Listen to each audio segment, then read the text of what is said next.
Déjà 7 mois que Jean-Pierre Pernaut est mort. La star du journal télévisé de 13h sur TF1 nous a quittés le 2 mars 2022.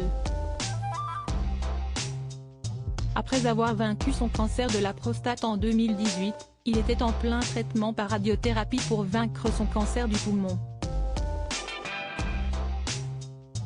Finalement, à l'âge de 71 ans qu'il a rendu l'âme, laissant derrière lui son épouse Nathalie Marquet ainsi que leurs 2 enfants Lou, 19 ans, et Tom, 18 ans. D'autres sont depuis chagrinés, comme les nombreux téléspectateurs qui le suivaient et même ses équipes du JT. Toutefois, Jacques Legros, son remplaçant depuis 1997, n'a pas que des mots élogieux à l'encontre du célèbre JPP. Dans son livre baptisé 40 ans au cœur des médias et dont la sortie est prévue mercredi 5 octobre prochain, le journaliste évoque ses rapports parfois difficiles avec le regretté. Auprès de nos confrères de Téléstar, dont le magazine est disponible en kiosque ce lundi 3 octobre 2022, Jacques Legros explique un peu plus. Si est-il l'occasion pour lui de raconter un épisode survenu en secret, en pleine crise sanitaire. Je n'ai jamais souffert des colères de Jean-Pierre. Il m'a toujours laissé faire. La période Covid était une période exceptionnelle, et elle a eu un effet sur son caractère.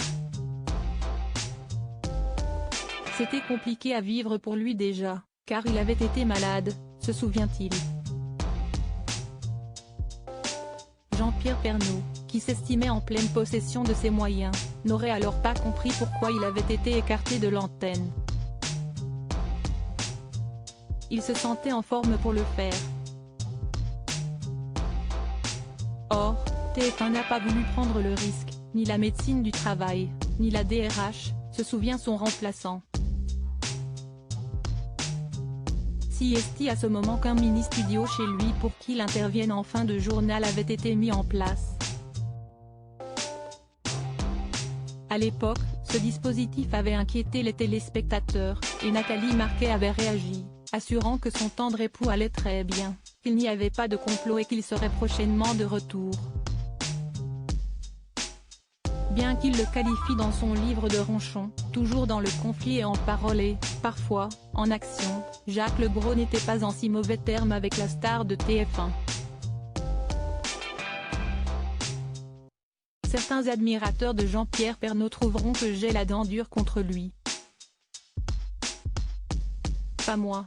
On avait tous les deux une relation professionnelle, indique-t-il.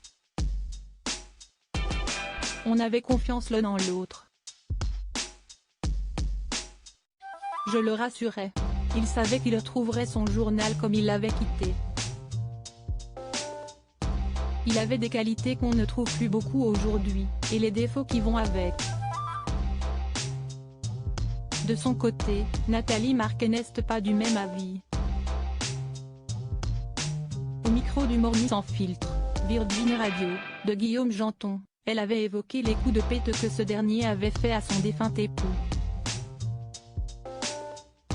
Pour elle, les révélations récentes ne sont rien de plus que de la jalousie post-mortem.